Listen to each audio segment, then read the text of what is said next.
What's up mga ka-sweet life? Ako ang inyong lingkod na si Cherry Red kung saan ay mahilig sa laf-lafangan. At dito guys, meron tayong nabasang isang comment kung saan ay nag-strawberry picking tayo at nag-comment siya doon. At ito yung comment niya guys. Shout out sa iyo Rachel Dara Vega. Thank you sa iyong request. At ang sabi niya ay, try mo magtanghulo. Uso sa TikTok eh. At hindi ko pa na-try ito guys ha. Actually, mahilig yung anak ko, si Akari, yung bunso ko. Kapag pumunta kami sa mga Matsuri, bumibili siya palagi ng Ringo Ame or Ichigo Ame. Ibig sabihin ng Ame sa Tagalog ay candy. Sila yung mga prutas na binalot ng candy. Kung saan yan ang gagawin natin ngayon guys. At dahil spoiled kayo sa akin. Ito guys, namili ko kahapon at ngayong umaga tumakbo ko ulit kasi sabi ko para may iba-iba tayong flavor. So ito guys, yung mga gagamitin natin prutas. Ayan, talaga nag-effort yung lola nyo at gumasta. Buti na lang ay nakakita tayo ng medyo murang-murang mga prutas. Ito meron tayo ditong pineapple. Gagamit din tayo. Mag-i-slice lang tayo niyan. Syempre, mas masarap din yan kung gagawin natin candy. And then meron tayo ditong Kumamoto strawberry. And then ito yung ating muscat grape kung saan ay mura lang din natin siya nabili. 500 yan kasi nga, ayan, konti lang yung laman niya. At bumili na rin tayo ng orange, kiwi, at apple. Pero eto guys, yung kiwi natin and apple, gagawin natin bite size. Dito nag-prepare na rin tayo guys ng marami ko nakikita guys, even before na mga gumagawa ng ganito na lagi silang failed. Actually, ang sekreto po dyan guys, gagamit kayo ng corn syrup o kung dito sa Japan, ang tawag sa kanya ay miso ame.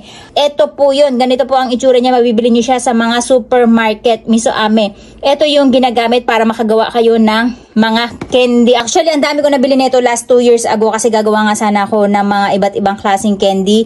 Kaya lang ay na-expired siya so pinagtatatapon ko na siya. At meron lang tayong tubig. Ayan guys, tatlong sangkap yung gagamitin natin sa paggawa ng candy kung saan ay ang pinaka-importante ay etong ating corn syrup. Yan yung para hindi siya nagbabubbles, para hindi siya nagbubuo-buo, nagkikrystallize. Ang gagawin lang muna natin guys ay lilinisin muna natin yung ating mga strawberry at yung ating mansanas. Unahin nating hugasan ay yung ating grapes. Ay, gagawin nyo lang guys, kumuha lang kayo ng malamig na tubig kasi mas maganda kung mas malamig ang kanilang temperature. Pagkahugas natin, lalagay natin siya sa ref. Pagkahugas natin, doon natin siya kakalasin. Ayan. Ang susunod nating anlawan guys ay itong ating strawberry. Madali lang malabog kasi ang strawberry. Ayan, hindi na rin siya pwede. Dito naman guys sa ating strawberry, ang gagawin natin dyan ay kinakailangan natin tanggalin itong part na to. Ayan, hindi natin siya kailangan. Yung mga gusto kong prutas guys, ayoko ng prutamis. Gusto ko maasim-asim, masarap siya. Kailangan ay madry natin siya guys. Ito yung para hindi sila maluto sa init ng ating gagawing syrup na candy. Papalamigin muna natin siya. Next nating hihiwain guys ay yung ating mga apple and orange. At itong ating kiwi. Dito guys, kailangan ay ilalagay natin siya sa kitchen paper para matuyo natin both side para kapitan siya ng candy. Kasi kung hindi siya magiging dry at medyo basa-basa, hindi sila kakapitan. It's up to you guys kung gusto nyo lagyan ng food coloring yung gagawin yung tanghulo or yung fruit ame na gagawin nyo para maging makulay siya. Kasi yung kulay ng ating mga fruits ay matatakpan kung lalagyan natin siya ng kulay. So gagawin lang natin siyang clear. Ito guys, hindi pa natin bubuksan yung apoy. Ang gagawin natin ay magmi-mix lang muna tayo. Lalagay ko sa comment section guys kung ilan grams yung mga nagamit ko dito. Pag hinalo natin to guys, hindi muna natin bubuksan yung ating kalan. Ayan, ang gagawin lang natin ay haluin muna natin ng haluin hanggang sa medyo malusaw yung asukal dun sa ating tubig. At saka natin ilalagay itong ating corn syrup, yung tinatawag na miso ame dito sa Japan.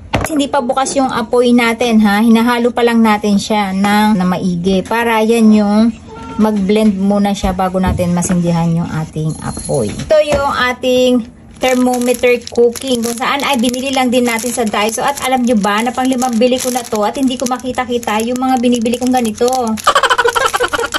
Ito yung ilalagay natin sa ating candy. Ito lang yung pinaka taguan niya kasi babasagin siya. Makikita nyo guys, clear na yung ating pinaka-syrup. Ang palatandaan nito guys, kapag malapit na siyang maging candy ay yung bubbles niya ay mas malalaki na at medyo malagkit-lagkit na siyang tingnan kasi kung makikita nyo, ayan, malabnaw pa din siya. Medyo nagiging sticky na siya unti-unti at ay lalagay natin tong ating thermometer. Nakikita nyo yung kanyang temperature ay nasa 70. Pag nilagay natin to, aangat yan. Nakikita nyo yung red na yan. Ayan. Kailangan ay pumalo siya ng 150 Celsius. Ayan. Kapag wala naman kayong ganito guys, pwede kayong gumamit ng malamig na tubig lang at ng barbecue stick. Ito yung palatandaan guys na malapit-lapit na siyang maluto. Kung makikita nyo, yung kanyang bubbles ay mas dumadami at mas nagiging thick na din yung kanyang sabaw. Ayan, hindi na siya matubig. Ang palatandaan ay kumuha lang kayo ng barbecue stick. Isasawsaw nyo lang tong inyong barbecue stick and then isawsaw nyo lang sa malamig na tubig. Ayan. Kaya kailangan ay may yelo para mabilis siyang tumigas. Tapos, saka nyo hawakan kung pwede na siya. Ayan. Matigas na guys, as in. Kakagatin natin. Matigas na siya. Gagawin natin guys ay itataob lang natin siya at saka natin siya isaw-saw dito at papapatakin lang natin siya para hindi siya makapal. Dahan-dahan lang kasi malalaglag yung ichigo.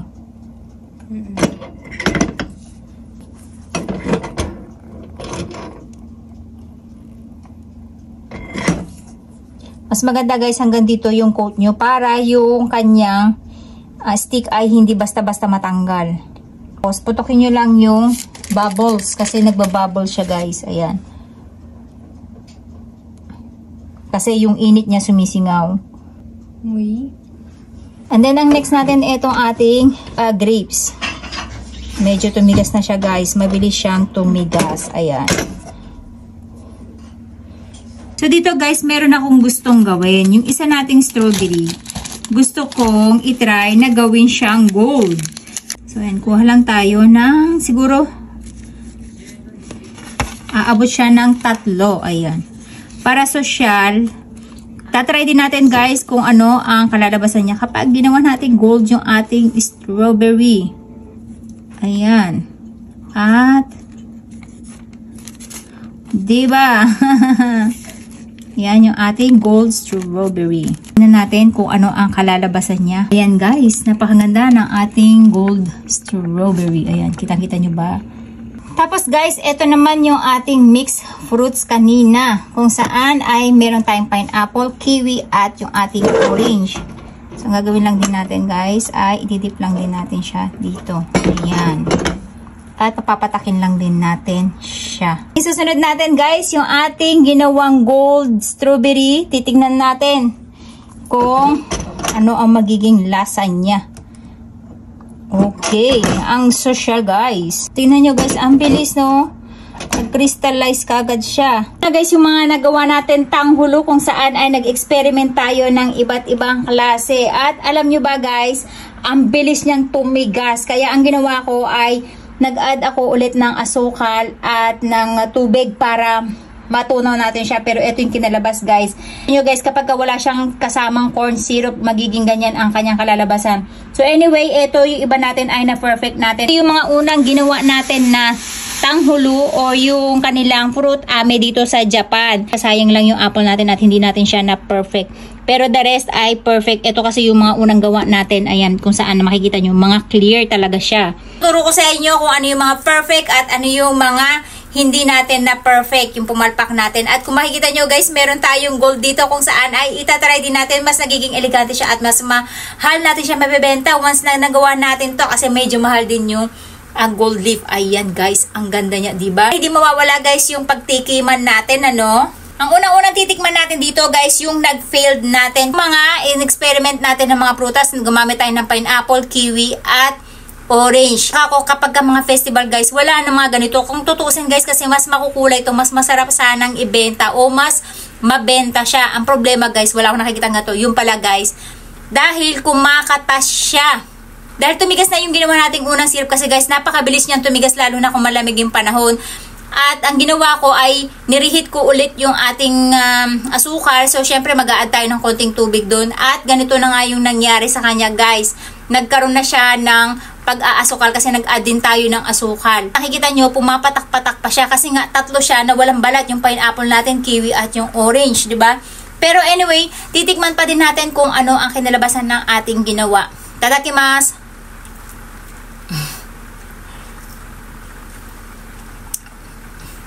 Masarap, best. Pero, hindi lumutong yung candy natin gawa ng basa nga yung ating fruits. Naasim yung kiwi natin, pero dahil matamis yung asukal natin, bagay na bagay siya. Yung nga lang talaga guys, hindi pala lulutong. Ayan, nakita nyo, naging parang makunat. So, it's a failed. Hindi siya pwedeng gamitan ng prutas na walang balat. Ano nangyari dun sa asukal natin? Hindi niya pinapitan yung ating mga fruits. Tapos guys, eto naman yung grapes natin na unang syrup na ginawa natin. Ayan, kung maririnig nyo siya, malutong. Ito yung perfect guys na nagawa natin. Paka-clear ng kanilang candy. Ito yung mga nakikita natin sa festival. Kaya lang guys, talaga napakabilis nilang tumigas gawa nga ng ang lamig ng panahon. Ang ganda ng tunog nila, di ba? At tikman natin to. Nakakutakot at tigas.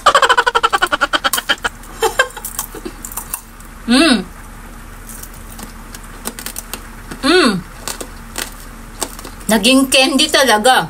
Kaya lang ingat kayo, dahil candy nga siya, pwedeng masugatan yung mga bunganga nyo.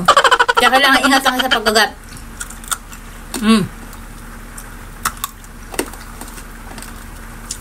Perfect yung kanyang lutong at yung kanyang pagiging clear. At gumamit din tayo ng gold. Ayan. Ang pagkakaiba niya guys, kung makikita nyo, ito clear na clear. Ito yung ginamit natin ng unang syrup.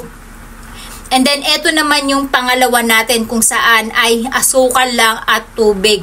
Nako, malaki-laking kagatan ire. Dapat pala maliit lang yung binibili natin pagka gagawa tayo ng ganito na gamit yung strawberry. Kasi nakakaumay din kapag kamalaki. Tapos puro candy, di ba? Takimas. Ang hirap kagatin. Paano ko ito kagatin? Paano ko ito kagatin? Kailangan yata paluin ko muna eh. So, ayan. Sa ilalim tayo mag-start kasi dito yung manipis na part.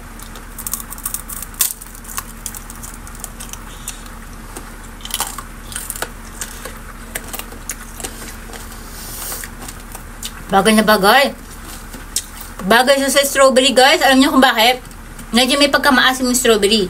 So yung asukal niya ang nagko-coat doon sa asim ng strawberry. Yung aroma niya parang kumakain ng strawberry candy talaga. Bagay siya. Yung candy natin, masyado matamis.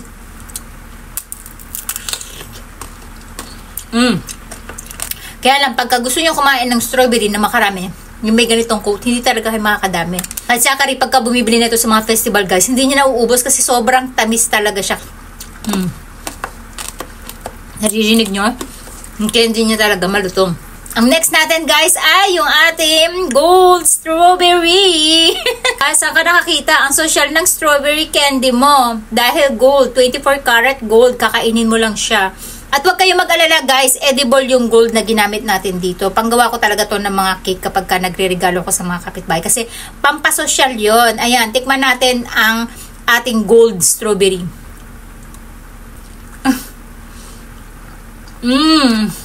Not good. Asukal natin guys, hindi talaga siya maganda. Yung pangalawa. Dapat pala sa una natin to ginawa.